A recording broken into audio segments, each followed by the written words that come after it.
Naam, hujambo na karibu tena ndugu mpenzi mtazamaji, ni kuhabarishe yale ambayo yanajiri au yanaendelea nchini Tanzania, hasa katika nyanja za kisiasa. Serikali ya Samia Suluhu Hassan ya CCM na jeshi la polisi Tanzania imeshambuliwa tena kwa maneno makali siku ya leo. John Heche ambaye ni naibu mwenyekiti wa chama upinzani Chadema amefichua mazito anayofanyiwa na vyombo vya dola na jeshi la polisi na serikali toka aweze kutoka mahabusu.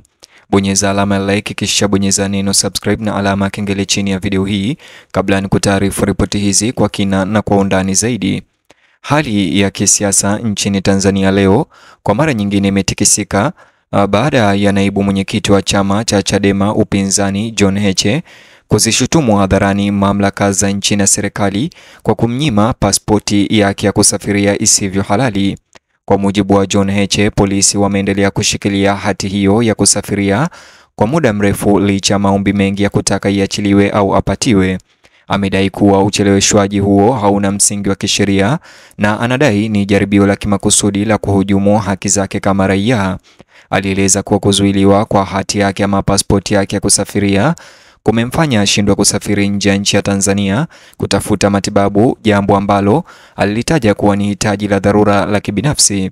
John Heche ameeleza kusikitishwa kwake na ujumbe aliouweka kwenye akaunti ama mtandao wake wa kijamii rasmi wa X, zamani ukijulikana kama Twitter, ambapo John Heche amesema kuwa mara kwa mara amekuwa akinyimwa pasipoti yake ya kusafiria bila uhalali wowote. Amesema haelewi ni kwa nini polisi bado wana hati hiyo kwa muda mrefu baada ya taratibu zote zinazohitajika kukamilika. Kulingana na John Heche, naye suala hilo linaonekana kuchochewa kisiasa, lililoundwa kudhoofisha ushawishi wake na kumwaibisha kupitia matumizi mabaya ya mamlaka ya serikali. Katika chapisho hilo alilochapisha leo kupitia mtandao wake wa kijamii wa X, ikiwa ni tarehe 18 mwezi wa Novemba mwaka 2025, chapisho hilo la John Heche kama unavyotazama liliandikwa hivi, nikinukuu: wiki nzima tangu niachiwe na polisi nimekuwa nikidai pasipoti yangu ili nisafiri kwa ajili ya kupata matibabu bila mafanikio. Hakuna sababu yoyote ya vyombo vya dola kuendelea kushikilia pasipoti yangu. Nafanyiwa haya kwa sababu ya msimamo wangu wa kisiasa. Nimeona ni muhimu niwajulishe wa Tanzania na dunia nzima kuhusu huu unyama wa kujaribu kuninyima haki ya kupata matibabu. Kiongozi huyo wa Chadema John Heche amesisitiza kuwa adha hii inafungamana moja kwa moja na msimamo wake wa kisiasa na ni sehemu ya juhudi pana za kukandamiza sauti ya upinzani. Katika taarifa hiyo yake niliyokusomea, John Heche ameeleza kuwa aliamua kuliweka wazi suala hilo kwa Watanzania na jumuiya ya kimataifa ili kuweka wazi kile alichoeleza kuwa ni majaribio ya kimakusudi ya kukiuka haki zake za msingi. Alisema anaamini kuwa wananchi wanapaswa kufahamu aina ya vitisho vinavyomkabili. Alisema kuwa kunyimwa haki ya matibabu kwa kuingiliwa na serikali ni kitendo cha ukatili kilichokusudiwa kumkatisha tamaa anyamaze. Alibainisha kuwa waigizaji wengi wa siasa nchini Tanzania wamekumbana na mbinu za aina hiyo katika miaka ya hivi karibuni, lakini alihisi kulazimika kuzungumza ili uzoefu wake usipuuzwe. Hadi sasa John Heche hajatoa maelezo ya kina kuhusu hatua zozote za kisheria anazoweza kuchukua ili kurejesha hati hiyo yake au pasipoti yake ya kusafiria, lakini pia amesisitiza kwa nguvu zote kuwa kuendelea kumilikiwa na polisi pasipoti hiyo na hati hiyo kuna kiuka sheria za Tanzania na viwango vya kimataifa vya haki za binadamu. Alisema kuwa kunyimwa pasipoti ni sawa na kuzuia uhuru wake wa kutembea na uhuru wa kupata huduma za afya, haki ambazo zimejumuishwa katika sheria za kitaifa na mikataba ya kimataifa na Tanzania. Katika matukio manne muhimu yanayohusiana na mzozo huo, jukumu la polisi chini ya utawala wa Rais Samia Suluhu Hassan limechunguzwa sana. Kwanza, wachambuzi wa masuala ya kisiasa wameeleza kuwa hii si mara ya kwanza kwa vitengo vya polisi katika serikali yake kushutumiwa au kulaumiwa kwa kushikilia hati za kusafiria za wanachama wa upinzani. Wachambuzi wanasema kuzuiliwa kwa muda mrefu kwa pasipoti ya John Heche kunawiana na mtindo uliozingatiwa tangu miezi iliyofuata wakati wa Oktoba na uchaguzi, ambapo viongozi kadhaa wa upinzani waliripoti mambo kama hayo. Pili, wakosoaji wanaona kuwa kukataa kutoa pasipoti ya John Heche kumeendelea licha ya rufaa za umma na barua zilizowasilishwa kupitia njia rasmi. Waangalizi wanahoji kuwa hii imezua hisia kwamba idara fulani za polisi zinaweza kufanya kazi kwa maelekezo ya kisiasa badala ya miongozo ya kisheria. Hali hiyo imeibua wasiwasi kuhusu uhuru wa vyombo vya sheria chini ya uongozi wa Samia Suluhu. Tatu, watetezi wa haki za binadamu wamesisitiza kwamba kesi ya John Heche inaweza kuonyesha upinzani mkubwa wa kitaasisi katika kutoa hati za watu wanaochukuliwa kuwa wakosoaji wa serikali.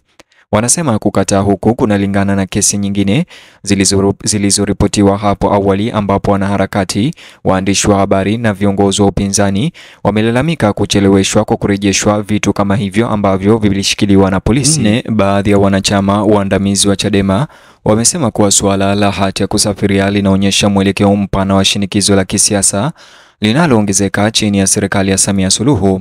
Wanadai kwamba wakati rais mara nyingi amezungumza hadharani kuhusu mazungumzo ya kitaifa na maridhiano, hatua zinazochukuliwa na vyombo vya kutekeleza sheria wakati mwingine hueleza hadithi tofauti kabisa. Wanasisitiza kwa kukataa kurudishwa kwa pasipoti ya kusafiria ya John Heche kunaonyesha pengo kati ya nia iliyotajwa ya serikali na uzoefu wa viongozi wa upinzani mashinani. Kesi hii ya John Heche sasa pia inahusishwa na mvutano wa awali wa kisiasa aliowahi kujihusisha nao, hasa wakati wa machafuko ya baada ya uchaguzi ambapo alivikosoa vyombo vya dola kwa kutumia nguvu kupita kiasi dhidi ya waandamanaji. Katika kipindi hicho, John Heche alikabili serikali hadharani akitaka haki itendeke kwa wale waliojeruhiwa na kuuawa wakati wa maandamano ya Oktoba tarehe 29. Uwazi wake ulimfanya kuwa mmoja wa viongozi wa upinzani walioonekana wakati wa kile kilichokuja kuwa moja ya matukio ya kisiasa ya Tanzania katika miaka hivi karibuni. Mwenendo wa kisiasa wa John Heche kwa muda mrefu umemweka katikati ya migogoro ya serikali na upinzani. Katika miezi iliyopita alishutumu mamlaka za serikali kwa kuwalenga wanachama wa upinzani hasa Chadema kwa njia ya kukamatwa, ufuatiliaji na vikwazo vya utawala. Kuzuiliwa kwa pasipoti yake sasa, anasema, inafaa kikamilifu katika muundo huu. Wakati huo huo, serikali haijatoa maelezo ya kina kuhusu kwa nini hati ya kusafiria ya John Heche ibaki mikononi mwa polisi. Viongozi wamesema tu kwamba taratibu zinaendelea. Ingawa hawajaeleza taratibu hizo zinahusu nini, wachambuzi wanasema kukosekana kwa uwazi kunaongeza dhana kwamba polisi wanaweza kufanya kazi nje ya wigo wa michakato ya kisheria. Ukimya kutoka kwa mamlaka umeongeza zaidi udadisi wa umma unaozunguka kesi hiyo. Mashirika ya kiraia yameanza kuhoji kama tukio hili linaashiria mabadiliko kuelekea mbinu za serikali zenye nguvu zaidi. Mashirika kadhaa yameanza kurekodi kesi ambapo wapinzani wa kisiasa wanakabiliwa na vikwazo vya kiutawala ambavyo vinaonekana kuwa vimeundwa ili kuwa na ushawishi wao. Wanasema kuwa ingawa katiba ya Tanzania inahakikisha uhuru fulani, hali ya sasa ya kisiasa inafanya utekelezwaji wa uhuru wao kutotabirika. Kesi hii ya John Heche aliyodai leo, wanasema inaweza kuwa dalili ya mwelekeo unaokuwa ambao unastahili kuangaliwa zaidi katika mazungumzo ya maridhiano. Hali hiyo pia imezua mjadala mpya juu ya uhuru wa taasisi za serikali. Baadhi ya wachambuzi wa masuala ya kisiasa mtandaoni wanahoji kuwa Tanzania inapitia kipindi ambacho mashirika ya serikali yanajitahidi kudumisha kutoegemea upande wowote huku kukiwa na shinikizo la kisiasa. Mtazamaji, ni hayo tu ambayo nimefanikiwa kukuandalia katika taarifa ama habari hizi. Ningependa kusikia maoni yako kuhusiana na ujumbe wa John Heche kudai ya kwamba jeshi la polisi la Tanzania au serikali bado inashikilia pasipoti zake na ameshindwa kusafiri kupata matibabu. Ningependa kusikia maoni yako kuhusiana na madai haya.